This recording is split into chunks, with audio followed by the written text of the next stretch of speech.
നിലമ്പൂരിൽ നടക്കുന്ന ഈ ഉപതെരഞ്ഞെടുപ്പുമായി ബന്ധപ്പെട്ട്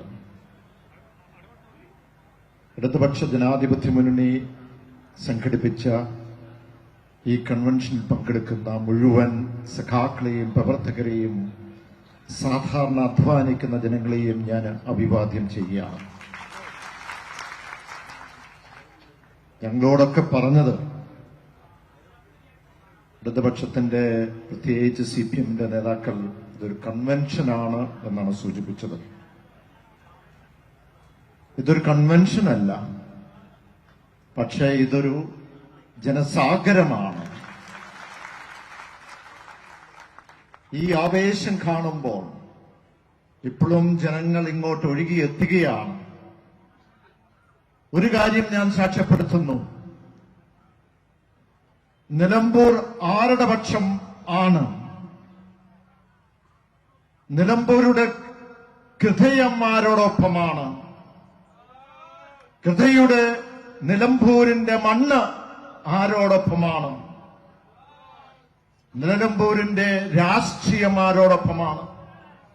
അഭിമാനത്തോടുകൂടി പറയട്ടെ, അത് ഇടതുപക്ഷത്തിനോടൊപ്പമാണ്. സ്വരാജ്, നമ്മുടെ സ്ഥാനാർത്ഥി സഹാബ് സ്വരാജിനോടൊപ്പമാണ് എന്ന് പ്രഖ്യാപിക്കുന്നതാണ് ഈ കൺവെൻഷൻ. ഈ ഉപതെരഞ്ഞെടുപ്പിന്റെ സാഹചര്യങ്ങളൊന്നും ഞാൻ അതിലേക്കൊന്നും കടക്കുന്നില്ല. നമുക്കറിയാം, ബഹുമാനപ്പെട്ട മുഖ്യമന്ത്രി, ഉദ്ഘാടകൻ ഒക്കെ അതിനെപ്പറ്റി സംസാരിച്ചു. ഏത് മുന്നണിയാണ് ഇതൊക്കെ ആസൂത്രണം ചെയ്തത് എന്നൊക്കെ നമുക്കറിയാം. പക്ഷേ നമുക്കറിയാം, ഇപ്പോൾ ജനങ്ങൾ ബുദ്ധിമുട്ടുന്നു. പക്ഷേ ഈ തെരഞ്ഞെടുപ്പിനെ നമ്മൾ നേരിട്ടേ പറ്റൂ. ഈ തെരഞ്ഞെടുപ്പിന് ഒരു സവിശേഷതയുണ്ട്. ആ സവിശേഷത എന്താണ്? അത് ഈ തെരഞ്ഞെടുപ്പിൽ നിയമസഭയിലേക്ക് ആര് തെരഞ്ഞെടുക്കും എന്ന് മാത്രമല്ല, ഈ തെരഞ്ഞെടുപ്പിൽ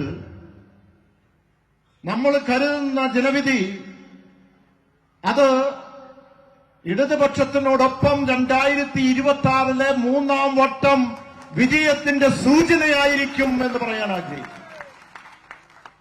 ഞാൻ ആവർത്തിക്കട്ടെ, നമുക്കറിയാം, ഒന്നാം ഘട്ടം നമ്മൾ ഭരിച്ചു, രണ്ടാം ഘട്ടം നമ്മൾ ഭരിച്ചു. ഒന്നാം LDF, രണ്ടാം LDFും നമ്മൾ കണ്ടു. കേരള സംസ്ഥാനത്ത് ഒരു വോട്ടിംഗ് പാറ്റേൺ ഉണ്ട്. എന്താണ് വോട്ടിംഗ് പാറ്റേൺ? ഒരു മുന്നണി ഭരിച്ച് 5 വർഷം കഴിഞ്ഞാൽ മറ്റൊരു മുന്നണി ഭരണത്തിലേക്ക് വരുന്നു. അത് കേരളത്തിന്റെ ജനങ്ങളുടെ ഒരു ശീലമാണ്. പക്ഷെ ആ ശീലം മാറ്റി ഒരു തുടർഭരണത്തിലേക്ക് കൊണ്ടുപോകുമ്പോൾ, ആ ശീലം മാറുമ്പോൾ അവിടെ ഒരു ചരിത്രം രൂപപ്പെടുകയാണ്, ഒരു ചരിത്രം സൃഷ്ടിക്കുകയാണ്. ആ ചരിത്രം സൃഷ്ടിച്ചത് ഇടത് സർക്കാരാണ്. ആ ചരിത്രത്തിന്റെ നായകൻ നമ്മുടെ പ്രിയങ്കരനായ മുഖ്യമന്ത്രി സഖാവ് പിണറായി വിജയൻ. ഞാൻ ദീർഘമായ പ്രസംഗത്തിലേക്ക് പോകുന്നില്ല. ഇവിടെ ഈ ചരിത്രത്തിന്റെ കാര്യങ്ങൾ പറയുമ്പോൾ, ഇവിടെ ഇടതുപക്ഷത്തിന് വോട്ട് ചെയ്യണം എന്ന് പറയുമ്പോൾ, അല്ലെങ്കിൽ എന്തുകൊണ്ടാണ് ഈ തുടർഭരണം ലഭിച്ചത് എന്ന് ചോദിക്കുമ്പോൾ, അതിന് വ്യക്തമായ ഉത്തരം നമുക്ക് കൊടുക്കുവാൻ കഴിയണം. എന്താണ് ഉത്തരം? നമുക്കറിയാം, കഴിഞ്ഞ വർഷങ്ങൾക്കിടയ്ക്കൊക്കെ എത്രയോ വേദനകൾ നമുക്കുണ്ടായി, നൊമ്പരങ്ങൾ നമുക്കുണ്ടായി, സങ്കടങ്ങൾ നമുക്കുണ്ടായി. അവിടെയൊന്നും മലയാളികൾ തകരാതെ, തളരാതെ, പരാജയപ്പെടാതെ ധീരമായി നിന്നിട്ടുണ്ടെങ്കിൽ, അതിന്റെ മുന്നിൽ ആത്മാഭിമാനത്തോടുകൂടി നിന്നിട്ടുണ്ടെങ്കിൽ, ആത്മധൈര്യത്തോടുകൂടി നിന്നിട്ടുണ്ടെങ്കിൽ, അതിന്റെ പിന്നിൽ ആ ആത്മധൈര്യത്തിന് മറ്റൊരു പേരുണ്ട്. അത് നമ്മുടെ മുഖ്യമന്ത്രി സഖാവ് പിണറായി വിജയൻ എന്നുള്ള നായകനുള്ളത് കൊണ്ടാണ്. അവിടെയൊക്കെ നമ്മളിവിടെ സൂചിപ്പിച്ചു. അതൊന്നും അത്ര എളുപ്പമല്ല കോവിഡിന്റെ കാലഘട്ടത്തിൽ. ഞാൻ ഓർക്കുന്നു, ഒരു പാർലമെന്റ് അംഗമെന്ന നിലയ്ക്ക് ഡൽഹിയിൽ അവിടെയൊക്കെ സ്ട്രീറ്റിൽ അവിടെ ജനങ്ങൾ നിൽക്കുകയാണ്. ഒരു ഓക്സിജൻ, അതിന്റെ പ്ലാന്റിന് വേണ്ടി ഓക്സിജൻ ലഭിക്കുവാൻ വേണ്ടി വഴിയോരങ്ങളിൽ നിൽക്കുകയാണ്. മരണം നമുക്ക് കാണുവാൻ കഴിയുന്നു നമ്മുടെ കണ്ണിന് മുമ്പിൽ. പക്ഷേ നമ്മളെ കേരളത്തെ സംബന്ധിച്ചോളം ഇവിടെ സൂചിപ്പിച്ച ഏറ്റവും നല്ല ആരോഗ്യ മേഖലയിൽ നമുക്ക് മുന്നേറാൻ കഴിഞ്ഞു. പ്രളയമുണ്ടായി, ആ ഘട്ടത്തിലും അവിടെയൊക്കെ നമ്മളെ കരുതുവാൻ, നമ്മളെ കേൾക്കുവാൻ ഒരു സർക്കാർ ഉണ്ടായിരുന്നു. അതിനുശേഷം ഓഖി വന്നു. അവസാനമായി നമുക്കറിയാം ഇന്ന് വയനാട്ടില് ഉണ്ടായ ദുരന്തം. പക്ഷെ ഈ ഘട്ടത്തിലൊക്കെ ജനങ്ങളെ ചേർത്ത് പിടിച്ച് മുന്നോട്ട് കൊണ്ടുപോകാൻ ഈ സർക്കാരിന് കഴിഞ്ഞു എന്നുള്ളത് കൊണ്ട് തന്നെയാണ് ആ തുടർഭരണം നമുക്ക് ലഭിച്ചത്. വികസനമൊക്കെ മാറ്റിവെക്കട്ടെ, അതൊക്കെയുണ്ട്, നമ്മൾ അതിനെപ്പറ്റിയൊക്കെ സംസാരിച്ചു. പക്ഷേ അതിലും പ്രധാനമായി ഈ നൊമ്പരങ്ങൾക്കിടയിലും ഈ വേദനകൾക്കിടയിലും ഈ പ്രതിസന്ധികൾക്കിടയിലും ജനങ്ങളെ ചേർത്ത് പിടിക്കുവാൻ നമുക്ക് കഴിഞ്ഞു എന്നുള്ളതാണ് ഏറ്റവും പ്രധാനം. ഞാൻ ചുരുക്കട്ടെ, ഇവിടെ നിലമ്പൂരിനെ സംബന്ധിച്ചോളം നമുക്കറിയാം, നിങ്ങളൊക്കെ സൗഭാഗ്യമുള്ളവരാണ്. കാരണം എന്താണ്?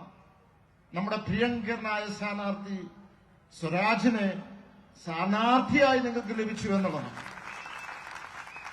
അല്ലെ, സ്വരാജ് പോത്തുകല്ലിൽ നിന്നാണ്. അദ്ദേഹം ഈ മണ്ണിന്റെ മകനാണ്.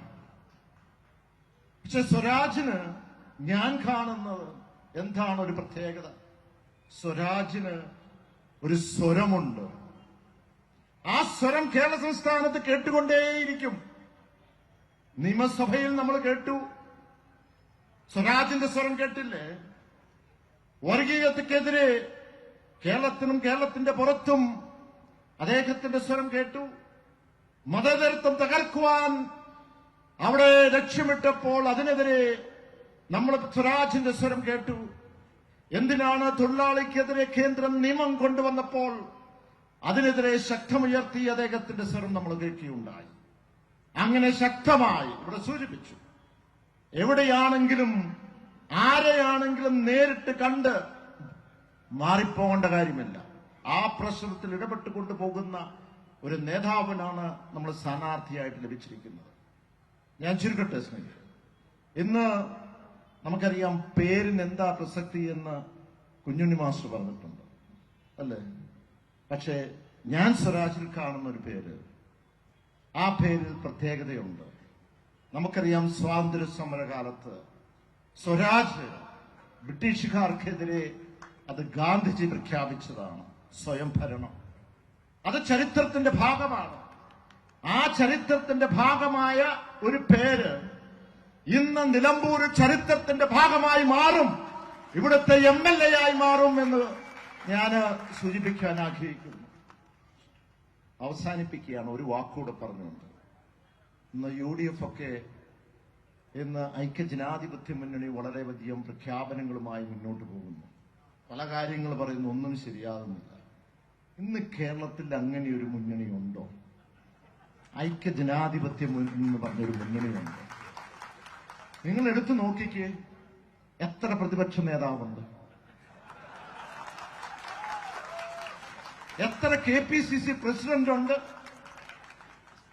എത്ര UDF കൺവീനർമാരുണ്ട്. അതാണ് ഇന്ന് അവിടുത്തെ സ്ഥിതി.